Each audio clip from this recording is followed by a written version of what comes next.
So we can do questions, and it's always great to be here with you folks in Huntsville, and have a time of question and answers. And because of the fact that we don't have like a roving microphone or anything, if you have a question, what I'll try to do is repeat it for the sake of the people who are listening, because we'll probably take this time and have another kind of smaller show, maybe just share it with our Patreon folks, maybe just share it with everybody, we're not sure yet. But anyway, anything that came up in conversation that you'd like us to respond to, any question you have for us? Yeah, Brandon. Softball question. Yeah. So if the government has files on you, what do you want your code name to be? Okay, so the question was, if the government has a file on me, what would I like my code name to be? Well, we've got three of us here. So Tom, what do you want your code name to be? That's it. Glenn. I'm from New Jersey, and this is going to be a little bit out there. But the first thing that came to mind is hemorrhoid, because I intend to be a pain in their butt.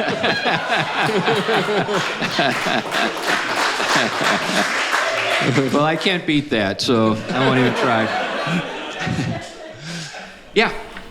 So just one question I had. You were talking about co-belligerence earlier. It seems strange to me that right now we seem to have an evangelical culture where we're more closely aligned with men like Jordan Peterson, James Lindsay, than even as of today, men like John Piper. So my question is, if the debate that's happening in evangelicalism is not how best to achieve Christendom, for lack of a better word, but even whether we should even put forth any effort to do so, how do you square that?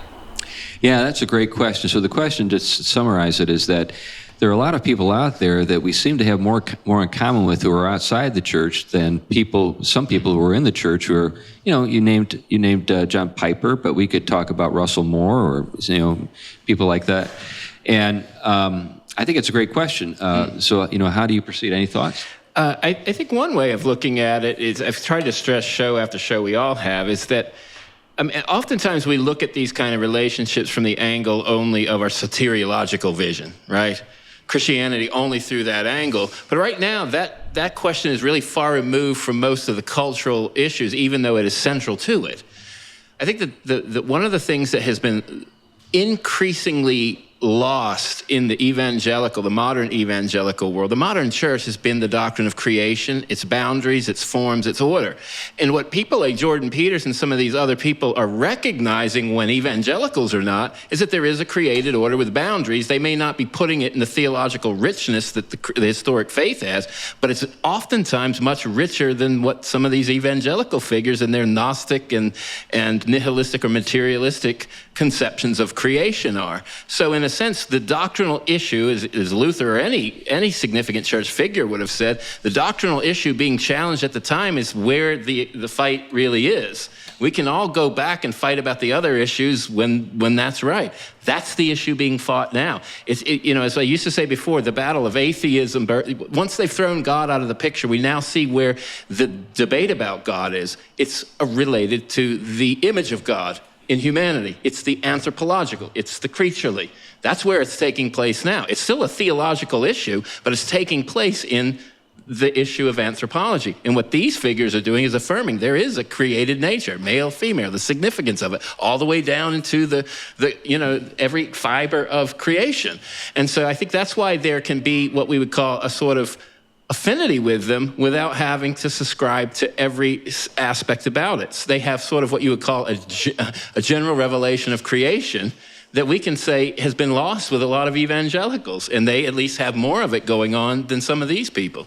Yeah, and I think, too, there's been a failure to see the connection between soteriology and creation. Yes. So, one of the things I try to do with the Household and the War for the Cosmos is help people see that the creation itself provides the framework within which to understand salvation, and that the creation itself has a future. Absolutely. And that male and female is not just some kind of arbitrary social construct, and is even more than something woven into the fabric of creation, but is something that points to the relationship of Christ and the church church for all eternity. So this is not an irrelevant matter when it comes even to soteriology. This is fundamental to our understanding of salvation. If we lose the understanding of male and female, it affects our understanding of salvation. Absolutely. Yeah, I would add one other point here. Since we're on soteriology, it's a reminder that we are justified by faith. We are not justified by believing in justification by faith.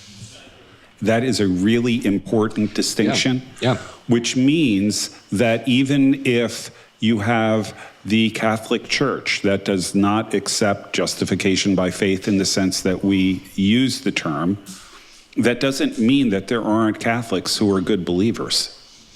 It doesn't mean the Orthodox who have a radically different way of understanding salvation. It doesn't mean that they're not real believers. We have theological differences. We have differences in the way we express things and all of that kind of thing. But frankly, I think we're in a situation where our alliances need to shift.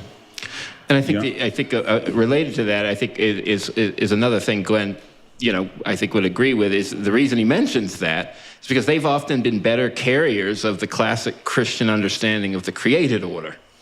Yeah, think about a friend like Tony Esolen. Yeah. I've got more in common with Tony than 99% of the PCA. Yeah. Frankly, it's just the fact. Or Robert George. Robert P. George. Yeah, so the point here is that I think we need to break out of our insular thinking that, we're Reformed, but we're evangelicals. Okay, so this is our natural affinity group. Maybe that's no longer the case. Maybe these affinity groups are breaking down, and we need to look across boundaries that we normally have been historically conditioned to reject or ignore. I'm a Reformation historian. I'm really tired of people fighting the wars of the Reformation today. That was 500 years ago, guys. Get over it. There are lots of ways that we can find people to lock arms with within the Christian tradition, across traditions, to move things forward. And I think we need to do that. I think that's absolutely essential. I'm even willing to go as far as looking at Jordan Peterson and saying, all right, he's not there, but I think he may be on the way. So that's the way I look at this. I'm willing to, especially within anybody in the historic Christian tradition, I'm willing to work with any of them. Because I think Benjamin Franklin famously said during the Revolution, if we don't hang together, we will most assuredly hang separately. We need to hang together. And by the way, one of the things to note is a person like Tony Esolen feels closer affinity to me than he does to 99% of the Catholic Church. Yep. It's a weird thing. It's a weird moment. He is probably the most critical person of the Catholic bishops I know. So for the atheist author, I'm curious if you got a sense of how much Christian dominion is too much. That's a great question. So to summarize that, the question is how much Christian dominion is too much from the atheist point of view? Right. I think he would say, in the best of all possible worlds, we wouldn't need them. But this is not the best of all possible worlds. At this point, he addresses that question sort of. He says, that's not something we even need to worry about right now. So he doesn't really address it. He just says, look, this is frankly a non-issue at the moment. So. Other questions? Yeah. Question about, this is very helpful. One of the things that helped me with was, and I haven't read a lot about this, but understanding the role of reason and rationality for the Christian. So a framework and then a question about maybe some competing definitions of rational thought or reasonableness or reasonable. It strikes me that it is reasonable to admit that reason has limits, which is kind of something Tom was getting at, so we were, which is really saying two things. One, it's saying that reason has limits. It's also saying that reason is good, in other words, it shouldn't go to zero. So it seems to me that what we discussed tonight fits the two-ditch model, right, which is almost ubiquitous right now. It doesn't fit every situation, but the scientific rationalist, secular humanist, or whatever, is in the ditch of saying reason is all there is. And then the woke, they don't ban the reason completely, but pretty close, right? I mean, it's ludicrous, right? Yeah. So they're in the other ditch where reason is to zero. And it seems that the Christian is saying reason is good. God made the world with reason in it, the laws of logic, etc. But it can't, at least in human reason, it can't explain love, it can't explain a lot of things, right? So it reminds me of when Jesus says become like a child. Maybe that's kind of part of it, right? A child reasons but knows that doesn't explain everything. So now the question then, if you sort of roughly agree with that model then of those three positions we discussed tonight, is the best definition of rational thought that a human can comprehend to explain everything? Or is it thought that is consistent with the way God made the world? Or is there another good definition of rational? Okay, so just to summarize, the question is how will we define reason? Is it thought that is consistent with the world? What was the second part, Darren? The other would be is reason basically thought that is entirely comprehensible by a human that can explain everything. Okay, yeah. Rationalism is human thinking, and it's the one thing we need. Okay. So in other words, is reason something that human beings can use to comprehend everything? Mm-hmm. Yeah. Okay. So I guess I have a couple of thoughts on this. One is that what I'm hearing you say, I think, is something that most people, perhaps the vast majority of people, would say is the nature of reason, and that is that it's something that goes on inside our heads. The classical understanding of reason is that reason pervades the universe, that it's something that's outside our heads and suffuses reality and is expressed in human beings in a way that other creatures who are not rational don't possess. So it isn't actually in our heads, but it's actually all around us. And so this is where the ancient doctrine of the Logos comes into the picture.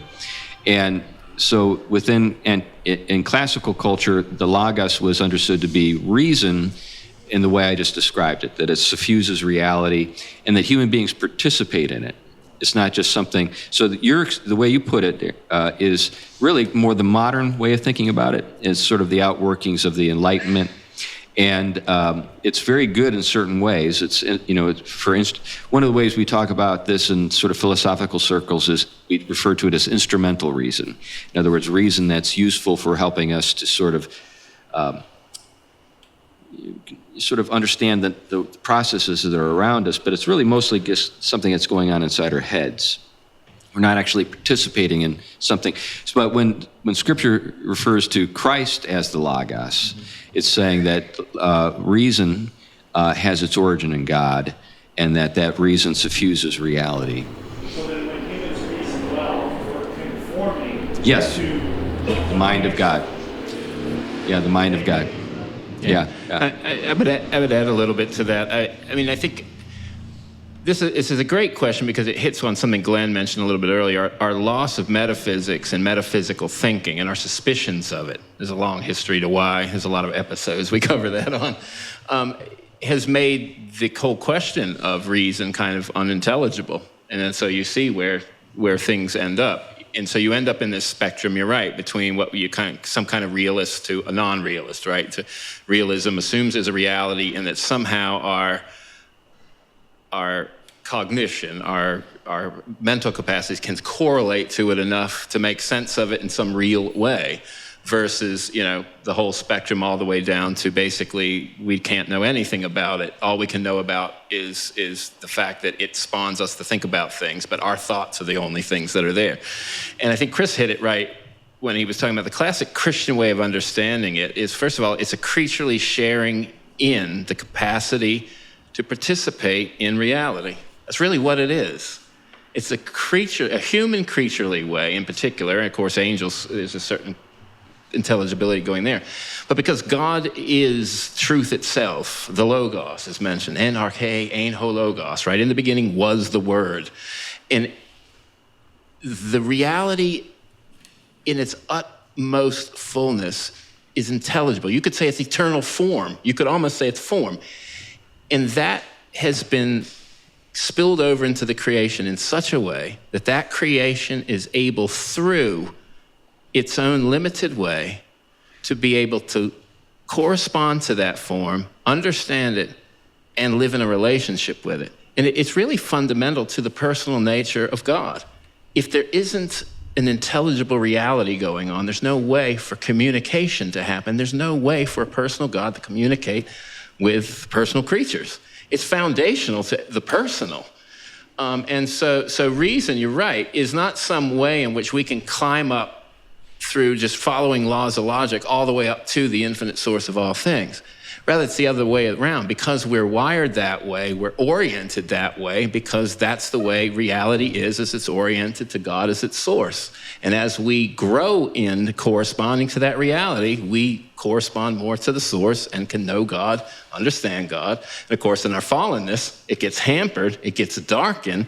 Christ, the light, the Logos, comes into the world, illumines us again, and allows us not only to have an intelligible understanding of created nature as it points to God, but actually can enter into the inner sanctum of God's own inner communication as Trinity. And so that's a much richer vision than just, can I know this or not? Yeah, I'd add one more thing just from a historical angle.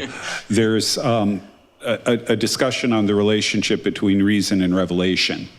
Throughout the Middle Ages, this is an important philosophical and theological point. And by reason in this context, they mean human reason. What are we capable of knowing on our own? And so this can lead in a whole bunch of unhelpful directions, but they distinguished between what we can know on our own and what we can only know because God has revealed it.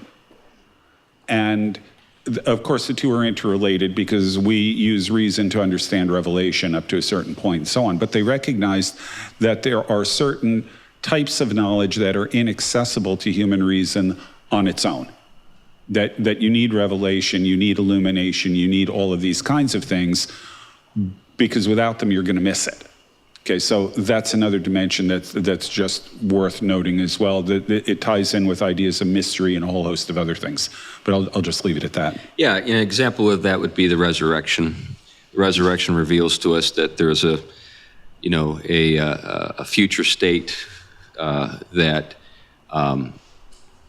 we can count on, because there has been something that occurred in history that doesn't just happen in the normal course of things. You don't normally walk down the street and see dead people walking around, Unless you're in a zombie. That's right. Anyway, we should probably get things wrapped up here. We have to drive up to Nashville tonight and fly out in the morning to our respective destinations. So thank you for coming out. We're going to be around here for a little bit because we got to pack up and stuff, but I imagine you guys have to do things too tomorrow, so it's getting 8:45 or so. But again, thanks for everything. Thank you.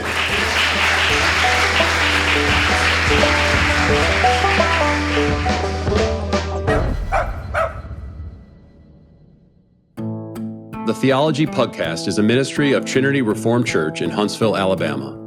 If you liked this podcast, you might enjoy another one of our podcasts, Got a Minute, featuring Larson Hicks and Rich Lusk. Theology, philosophy, economics, politics, and more for normal people.